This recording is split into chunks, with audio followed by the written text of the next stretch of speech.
what is the work that we get to do? The internal work, the collective work, the interpersonal work with the people that are in our lives. Mariam Kaba talks about the need to resist the cop inside our heads. Nikki Blak in Reimagining Safety talks about our tendencies to be passive aggressive and to police other people, and talks about the ways that we can address that. So, how do we do that? And what is that? And how does that intersect with parenting and horror films?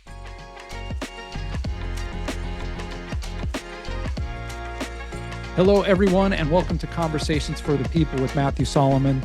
I'm Matthew Solomon, and I'm so thrilled to have Nikki Blak on the show today. Nikki Blak is in Reimagining Safety. She's a friend, she's a teacher, she's amazing. She's got multiple degrees in sociology and social justice and community organizing, and is just a wealth of knowledge on a lot of different things. So, I'm not going to prolong the intro. I'm just going to say, please welcome to the show, Nikki Blak.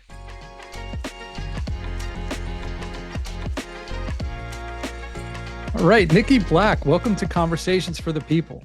Thank you for having me. I've been looking forward to having this time together. Yes, Yeah. me too. You know, when we recorded, I tell people all the time because they ask about like the making of Reimagining Safety and how I connected with the interviews, and it's been really amazing watching the film with audiences and see how they react to you, which people are always like snapping and clapping and cheering and all of that. And it's like, how did you meet Nikki? Because like some people in other people in other cities are like, how do you know Nikki? I follow Nikki on Instagram or whatever. Aw. So it's like, and I'm like, well, we know each other and we've hung out, Yeah. and our interview was like 2.5 hours at least, and there was a lot on the cutting room floor. So I'm Yeah. grateful for you being here so we can continue some of these conversations. Yes. Continue these public conversations that, Yes. that people don't necessarily get because we talk. Again, we Yes. know each other. So um I like when we're able to any of my friends, any people I know who I Yeah. have really great conversations with. I love when I'm able to do that publicly and give people the gems Yeah. that we get to enjoy all the time. Yes, yes. And like along those lines, one of those things, and we're going to talk about your work and everything, but one of the things that's really been inspiring to me for as long as I've known you, and we've been in like the social media streets together, with facing down uh racists and all of that, the Yes. sexist and all of the is. But you, like, to me, you seem so unfazed by it, and so like, yeah, it's just people doing people stuff. I've always wanted to ask you, and we haven't talked about this, privately, but how do you do that? Mm. Yeah, sometimes I don't even know. I think some of it I can credit, maybe just my natural predisposition to chilling real hard. Like I just generally I have been described as, very cavalier, nonchalant, nonplussed. Like nothing is a big deal to me. Some of my friends actually make quite a few jokes about it. About how, like something could be very exciting. I've been called Daria Morgendorfer, just blasé about stuff. My mother is a Virgo and she's from New York. So everything is just very like, okay, whatever. So I do think I inherited some of that and obviously had some of it modeled for me. If you know anything about Virgos, you know that they're very stoic, Mhm. that they can keep a secret. They'll know all the tea, but won't act like it, So they can hold a lot. And I think that my mother modeled that for me. So a lot of it is socialization.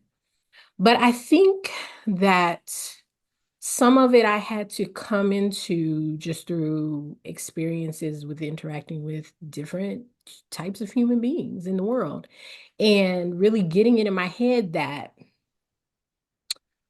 your issues, your problem is not my problem. Mm. That I don't have to go through life making other people's problem my problem, because I have enough problems as a Black woman, as a Black woman. Mm. We could just stop there. As a Black woman, I have problems galore. So I don't need to take on anybody else's baggage. And I think too that there are some again, some ancestral, maybe some cultural contributions to that. I'm a womanist, and womanism is a socio-political and spiritual praxis that, has been passed down for generations.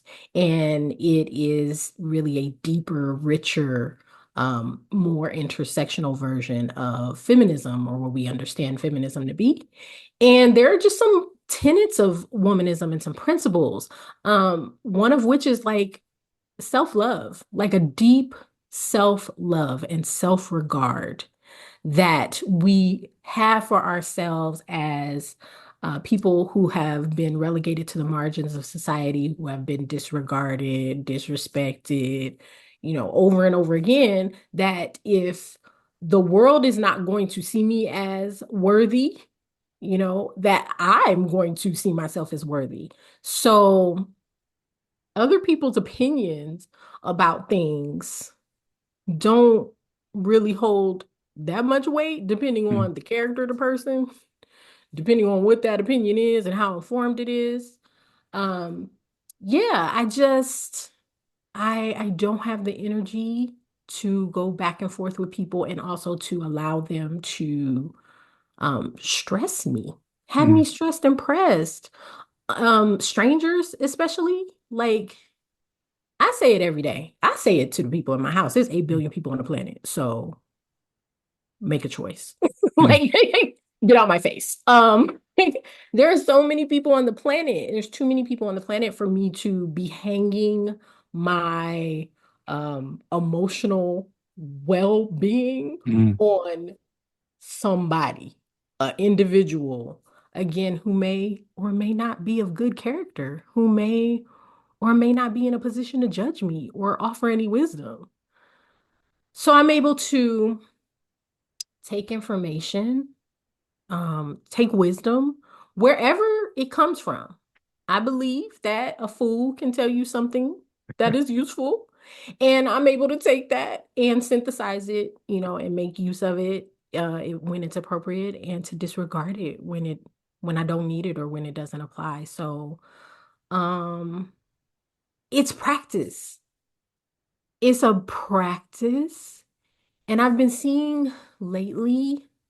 Um, our mutual friend, Bridge Mhm. Feltis, Brick, says that, was saying recently that emotional regulation, or teaching people how to regulate their emotions, is a form of, really enriching society, right? It's mental health care, it prevents crime, it does all of these things that we don't necessarily realize. I've seen her post that. I've seen several other Mhm. people that's going around. And that is so true.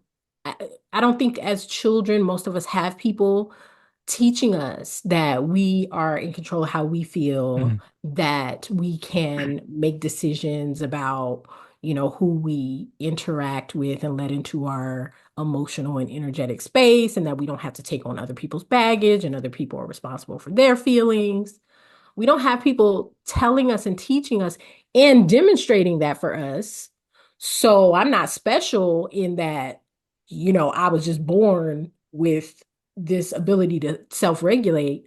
But over time, I was able to learn that, yeah, I have to manage my own stuff, and people have to manage theirs. And like you said, there's a sociological component to it. I understand that people are just being people. And sometimes they're lashing out, they're doing all kind of weird stuff. They're processing things. Mm. And most of the time, whatever they're saying or doing is not personal. It's more of a reflection of them, and maybe some feeling of inadequacy or fear, right? Than it is of me individually. So I don't have to take it personally. I can understand, especially in these spaces where we're talking about very critical, very heated topics, that people are feeling their nervous systems are dysregulated. People are Mm, feeling very out of sorts. They're feeling like they got to fight to survive. And so they're saying and doing anything. And I just happen to be there. mm, So that's another way that I'm able to just take the information, let it be information and not allow it to mean anything about me. mm. So Yeah. Yeah. No, it's so interesting. As you were sharing that, so my mom was a Virgo, and mm, and I remember as a made it. child, Congrats. yes.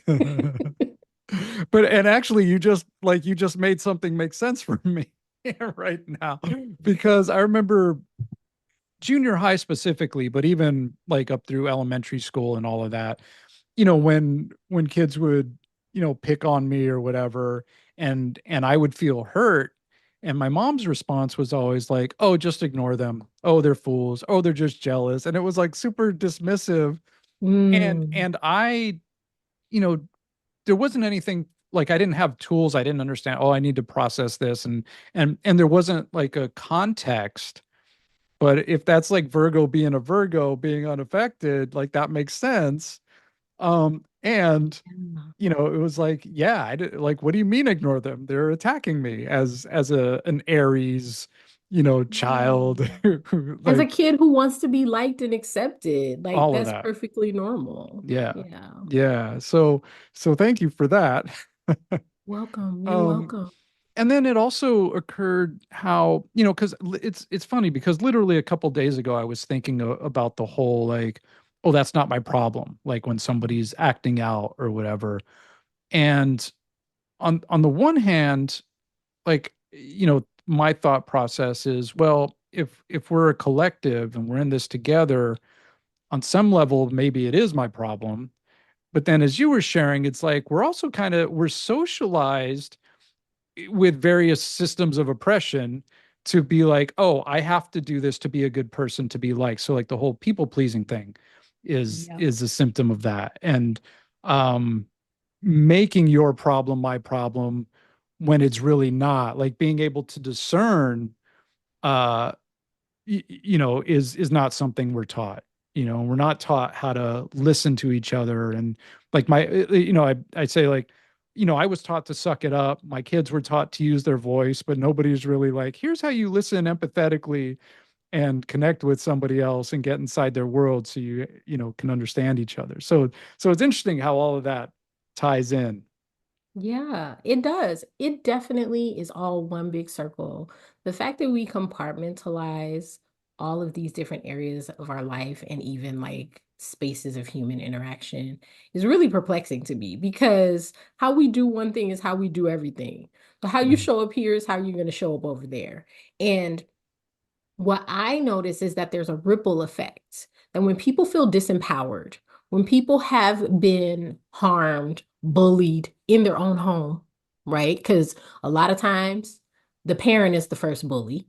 mhm, So when people come out of a childhood where they don't feel empowered, they don't feel worthy. They feel like they have to constantly audition to be liked and to be seen as good.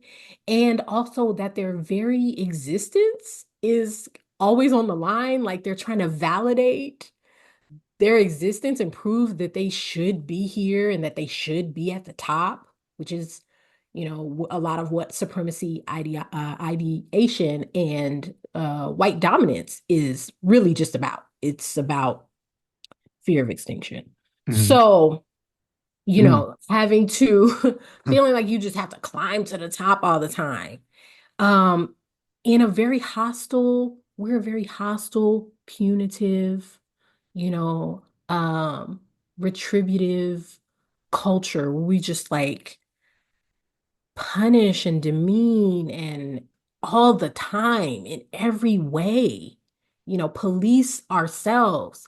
and police one another. And so when you're coming out of that kind of situation, then you go out into the world and you do it, right? Hmm. Hurt people. That's the Yeah. saying.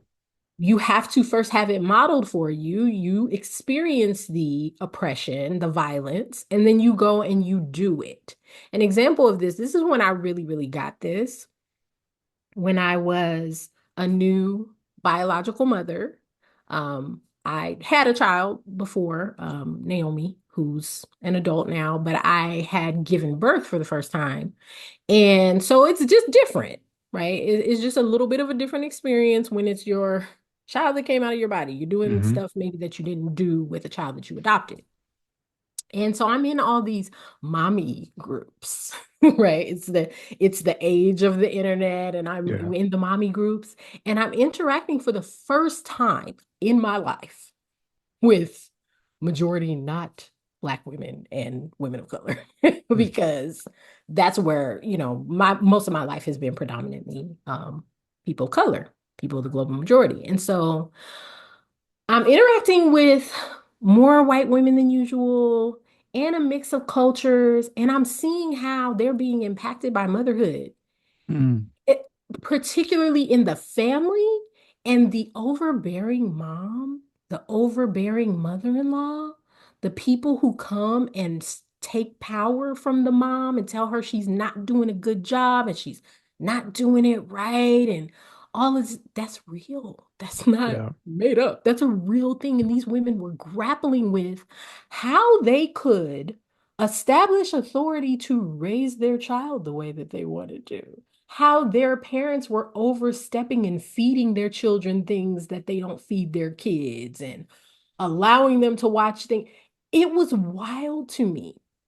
But I realized over several years of experiencing this and having these conversations with these women that, oh, your mother-in-law is doing this, your mom is doing this because that's what was done to her. Hmm. She didn't get to raise you, she didn't get to raise her kids. Somebody else came and told her what to do, how to be, she's doing it wrong. And now it's her turn. She's like, Yeah.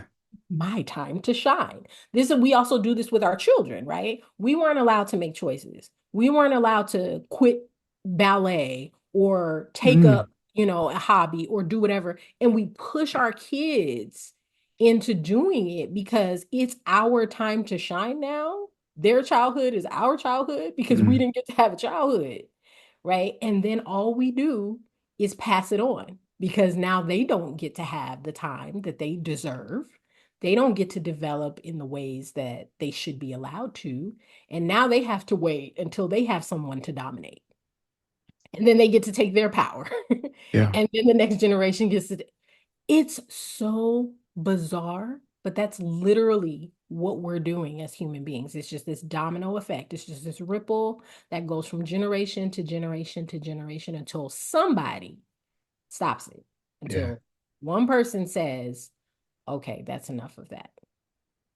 Yeah. That's so that, as a father, a divorced father, with three kids, like one of the things in the film, when you're talking about, like why are you passive aggressive, why you got to police other people, and then you say the part, why do you got to bully your children? Like I feel that, and I know other people feel that too, because it's like, oh wow, because for me it was I need to do things differently because I felt weak and I felt Mm. unprotected. And when my kid's mom, when we were together and the kids were born, it was like, oh, we're going to raise these crystal children or indigo children, and they're going to be on this whole other level. And like there was this whole belief in a hierarchy of spirituality, like whose Mm. children are more enlightened, and so like all of that was tied in. This is like, my daughter's almost 20, and my boys are Wow. almost 17, so this is, a while ago. And then we got divorced like 12 years ago, so I've been, a divorced parent for 12 years. And then it's like, okay, now I got three kids, and I need help with stuff, and you need to go to school, and I didn't, my dad wasn't like a dominant person. And because I felt weak, I was like, oh, I need to be more dominant, or Mm. I need to like have rules. And I trained in the martial arts for many years to correct feeling weak, which is great. And I highly recommend martial arts. And the only way that I knew to direct people was like, stand over there, go over here, come over here, and I could see now in hindsight, and it's like, I think a lot of parents do this. We're like, oh wow, we messed up. We And messed up. Yeah. it's also, we didn't know. And there wasn't like my parent communities were like, oh, I'm just gonna drink wine now and hide in the bath, and pretend that my kids don't exist for the next hour. Mm. So Yeah. yeah. Avoidance, which is Mhm. like not normal. Yeah. That's a byproduct of, something else that's going on, right? Something else that's deficient. And so instead of looking at, this is the reason why I call myself radical, because a lot of the overcorrections that we make as parents or in society is a result of doing surface work instead of looking at the root cause of the issue. Yeah. What is really happening here? Let's deal with that. And obviously, that's going to take more of my time, more of my attention, more of my resources, but it's going to actually correct the problem and it's going to be sustainable if I look at it that way, as opposed to just trying to put a band-aid on it and hide from my kids, drink wine all day. Why Mm. do we feel the need to be numb? And a part of the reason why we're trying to be numb all the time is because we don't want to experience a feeling, but what we end up experiencing is not even the feeling that we're trying to avoid. So then we just we what is it? It gets trapped. We don't allow ourselves to just have the emotion and feel sad or feel disappointed or feel angry because we judge ourselves for it, right? We're policing our thoughts and our feelings all the time and not, letting them just exist. And so we don't actually ever deal with the problem. It just becomes this way of being that's just you are not fully yourself. You're Yeah. parenting from this space of just this void. So I never wanted to be like that. Of course, again, back to the Virgo mom. Mhm. Um, there was all kinds of things that my mother did that were not great, that were harmful to me. And I had an excellent mother. My mother is an excellent mother. I'm so lucky. But she was not perfect because, kind of as you mentioned, we're just all human beings parenting. We don't know. We're doing what we know to do. We don't have all the skills and the tools, right? And so we're just trying to figure it out. And we were trying to figure life out, and then we ended up being parents. Is Mhm. really what what it is. Like we're messed up and we're trying to get ourselves together, and then another person shows up that we're responsible for the rest of our days. Yeah. So just being very honest, I think about that. And then when we see it in ourselves, just passing it on to our children. So I know my kids are sick of me because everything is a teaching moment, everything is, the deeper meaning. But I really do my best to try to position them not to be perfect or not end up on a therapist couch because they're absolutely going to go there. They're going to end up there regardless of what I Yeah. do, but to just give them, some of the tools that they can use to regulate their situation. So, you were talking about your childhood and how your mom would talk to you about just ignoring Mhm. things. I don't necessarily, that's not necessarily effective either, right? Like you Yeah. still have feelings and, yeah. What the idea that words don't hurt is it's not true. They can hurt us. But um I have a very sensitive daughter. I have a very sensitive 11-year-old. And she has a little bit of a leaning toward people pleasing. And I picked that up early. And so I'm trying to work with her on that, not trying to make her not be herself or be callous and not care for people, but just help her notice that she is accommodating other people to her own detriment, oftentimes when it's something she don't even want to do, right? Like she's clear. I'll talk to her about it, and she's like, "Yeah, I don't want to do that." Mm. So recently, she went back to public school after being homeschooled for years, and she was naturally very concerned about, the kids and will they like me and what will it be like and will I have friends and wanting to make a good impression. Of course, totally natural. Hyper aware of it and self-conscious. She went from hyper aware and self-conscious to, I think, within the span of about 2 months, to one day saying, I wore these shorts to school yesterday. I'm wearing them today. I don't care. I said, wow, what a 180. She said to me, if they have a problem with it, it's their problem, Mm, not mine. mm, Then she said, if someone says something to me like, you're wearing the same shirts as yesterday, that's okay. It's true. That's what she said. She said, that's okay. It's true. It's not good or bad. It's just an observation. mm, That was so profound to me that after having told her this many times, having these various conversations with her, in which that's my perspective a lot of times. Like, if you call me out on it, you call me out on it. It's yeah. true. Like, I'm not offended. And so to hear my child say those words and to be able to just feel very secure in a decision that she made to wear the same shorts again 2 days in a row, not a crime, and be okay with other people possibly having a problem with it Mm, and allowing it to be their problem, not hers. So yeah. that's the work we're doing. Yes.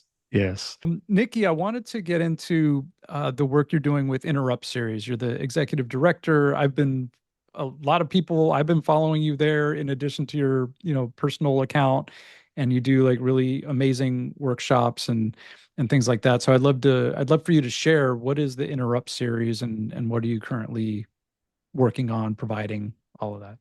Yeah. So the Interrupt series is a baby of mine. Mm, It was something that came about. Actually, we're coming up on the anniversary. The reason for the season, the election mm, in which 45 was elected, was really the official birth of the Interrupt series. So that tragedy happened, and I think everybody was shocked. mm, And my best friend, Ebony Janice, who is a hip hop womanist scholar, author of All the Black Girls Are Activists, we've been best friends for in the teens. We for about half our adult lives now, or more actually at this point. And we were just talking about doing something. I don't know. I was just like, I want to do like a workshop for people. Will you do it with me? And she was like, sure. And I named it, and it was inspired by, as I mentioned earlier, I was a new biological mom, and interacting with all these women. And what happened in that election was a lot of masks came off, mm, and people who had not been previously exposed to oppression, were hearing the rhetoric. The quiet parts were being said out loud, and they were noticing for the first time in their lives, like, oh, racism is still a thing. Oh, wow. mm, And sexism too, and xenophobia too, all of these things. And the people in their lives were aligning themselves with a lot mm, of these ideologies and expressing support for um, really these shameful, shameful ideas. And so these women didn't know what to say.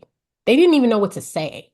They would be speechless. Their husbands, their cousins, their neighbors were revealing themselves, mm. and they didn't even know what to say. And so that's kind of how it started. I was like, people don't even know what to say. Yeah.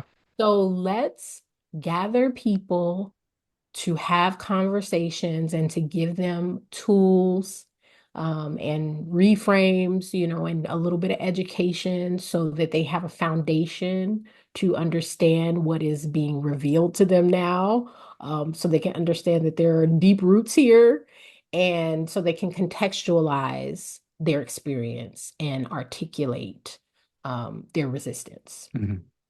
And so the first Interrupt series, live lecture, workshop, what have you, happened. And then we did another one. And then we did another one.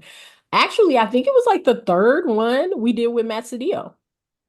Oh, And our okay. third one we Yeah. did with Matt, specifically talking about, xenophobia and Hmm. anti-Latinx sentiment. Hmm. And yeah, so we just did it for a little while. And then life, took a hold and we were kind of pulled in all these different directions. But I wanted to continue with the Interrupt series. And so um, I talked to Ebony and Janice about it. I said, hey, do you mind if I keep going? She said, girl, carry on. Mm. Godspeed. And here we are, almost a lifetime later. Yeah. And so the Interrupt series is really a change-making ecosystem that evolved out of more of a academic workshop type space, led by Black women, intellectuals, scholars, artists, right, who had a deeper understanding of systems of oppression and really just bringing people together to impart wisdom and give them the tools that they needed to try to dismantle these systems. And so since that time, it has really evolved into more of the work that I'm really passionate about, which I love people reluctantly. Uh, Mm. I I am an introvert. I'm an extreme Yeah. introvert.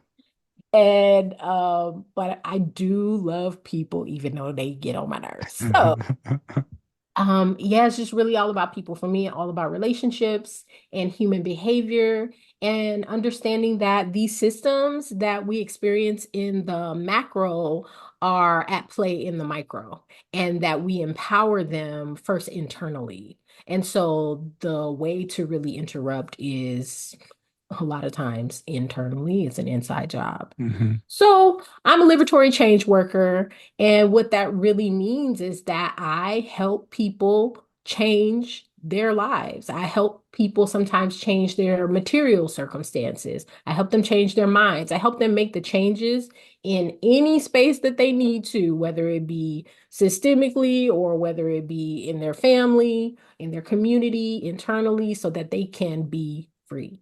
And so that ultimately we can all be free. Mm. That's what it is. Love that. Love that. Where can people reach you and follow you and all of that stuff? I am Nikki Blak everywhere. Nikki Blak. On Instagram is where I tend to be most active. It's my preference.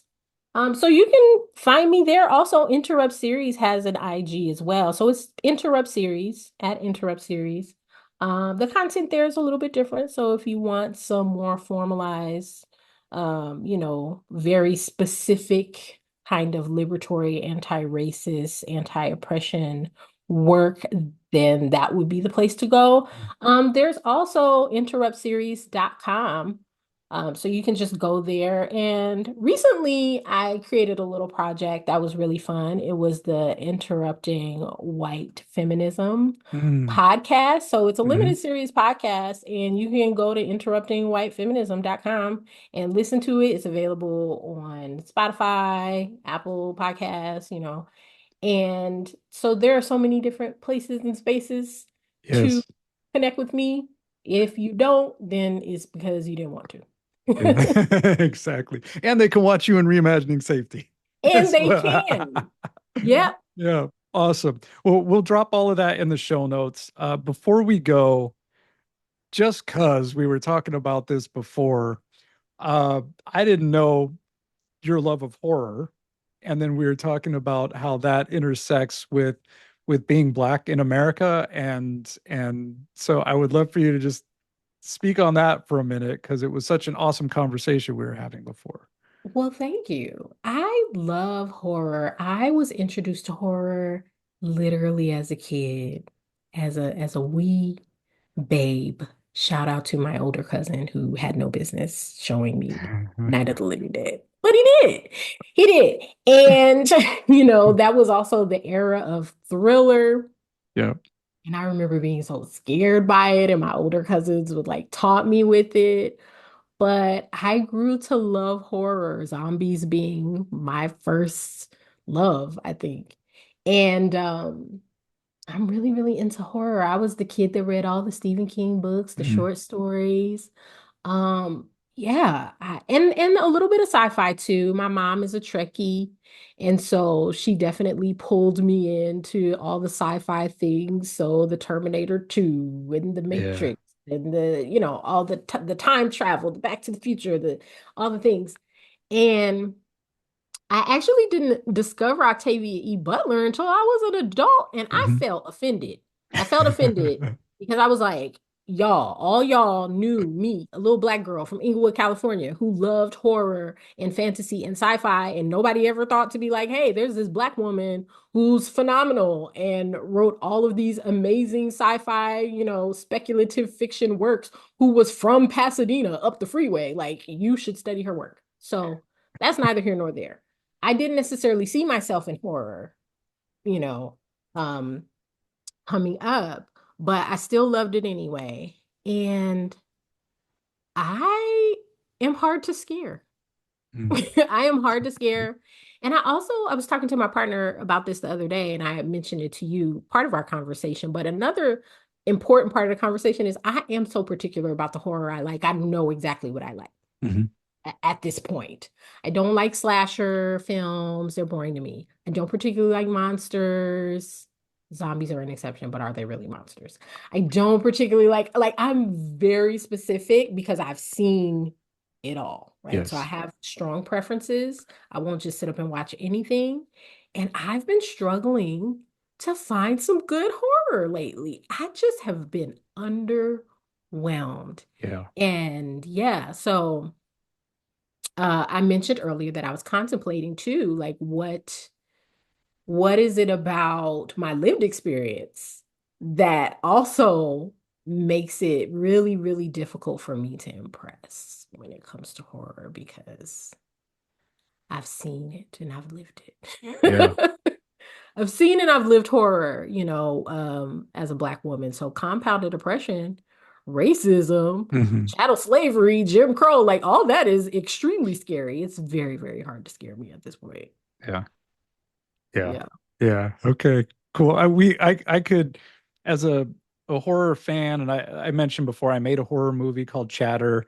Like I love geeking out on horror and sci-fi and all of that. So we'll have to maybe Yeah. do another episode on that because I would love to break down some of that stuff, which That would would be be really awesome. so fun. Yeah. That would be so fun.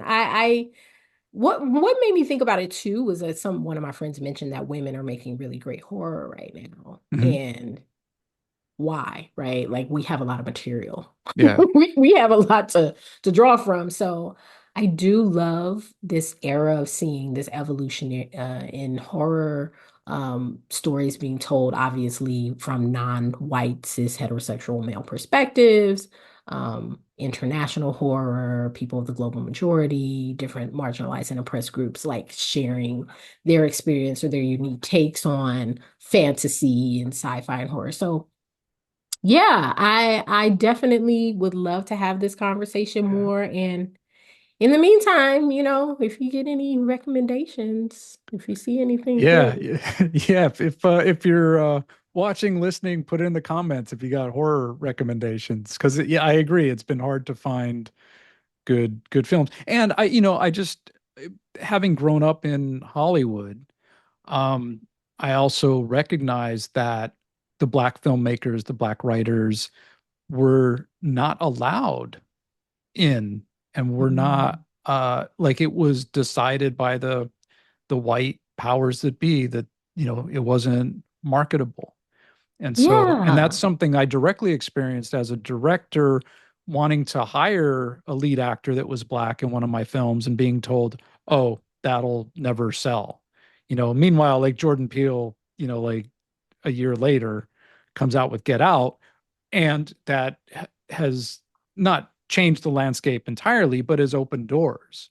You know, Absolutely. It created a chain reaction for sure. We started to yeah, see a lot more Black horror, speculative fiction, sci-fi on the screen. yeah, And, like we were talking about earlier, literary, horror for Black people, I think is strong, has been strong for quite mm, some time.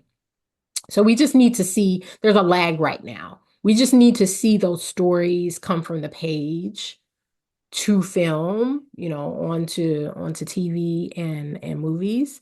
So I'm looking forward to that. What a time to be alive. I mean, Get yeah. Out.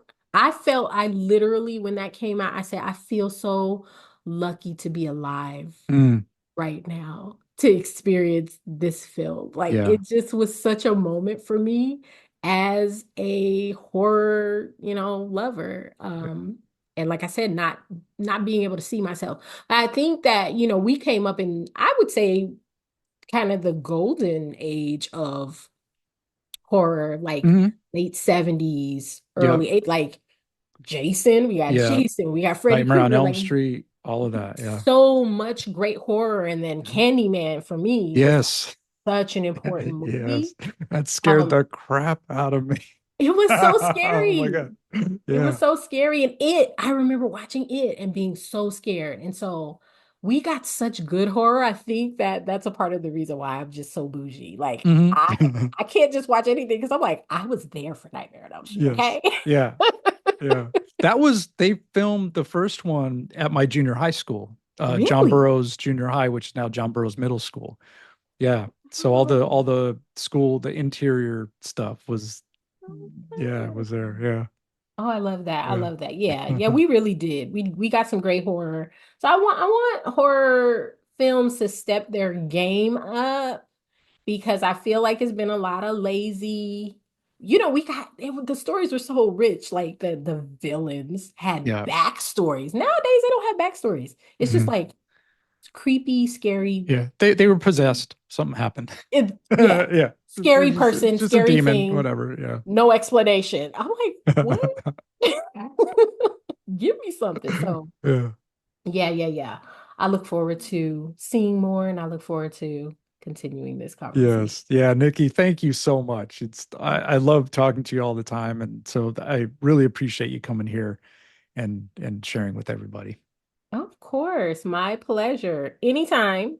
I'll come back anytime All and we right. can talk about anything. Wow. Big thank you to Nikki Blak for taking the time to join us today. I'm sure we're going to have more conversations in the future publicly. I know we're going to have them personally, but we got to share them with you all. So thank you for listening. Thank you for watching. Please like and subscribe and share. Follow Nikki at all of her places, Nikki Blak. And make sure you watch Reimagining Safety. Go to reimaginingsafetymovie.com for all the upcoming screenings and links to where you can stream the film and ways that you can host a screening. So until next time, thank you for watching and listening to Conversations for the People. All power to the people.